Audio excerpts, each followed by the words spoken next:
நாளை தீபாவளி பண்டிகை கொண்டாடப்பட உள்ள நிலையில் எந்த நேரத்தில் குளித்து பூஜை செய்கிறது நல்லது அப்படிங்கிற பற்றி தெரிஞ்சுக்கிறோம். வாங்க பார்க்கலாம். பண்டிகை என்றாலே மக்களுக்கு கொண்டாட்டம் தான்.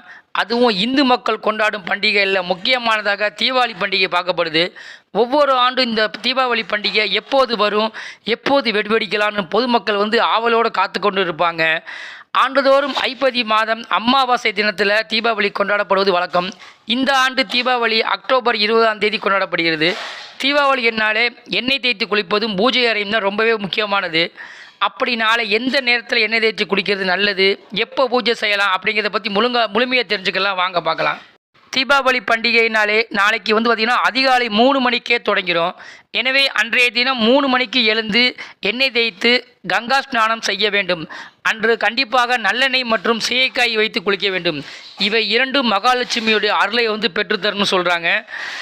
அதாவது உடல் முழுவதும் நல்லெண்ணெய் தேய்த்து சூடான நீரில் நீராடினால் கங்கையில் நீராடிய பலனை கிடைக்கும் என்பது ஐதீகம். ஏன்னு சொன்னீங்கன்னா அன்னைக்கு தினம் கங்காதேவி சூடான நீரில் வசம் செய்கிறாள் என்பது இவ்வாறு சொல்லப்படுகிறது. அதிகாலை 3 மணி முதல் 5 மணிக்குள் எண்ணெய் தேய்த்து குளியல் செய்வது சிறந்தது. இது கங்கையில் குளித்த பலனை தரும் என்பதே ஐதீகம்.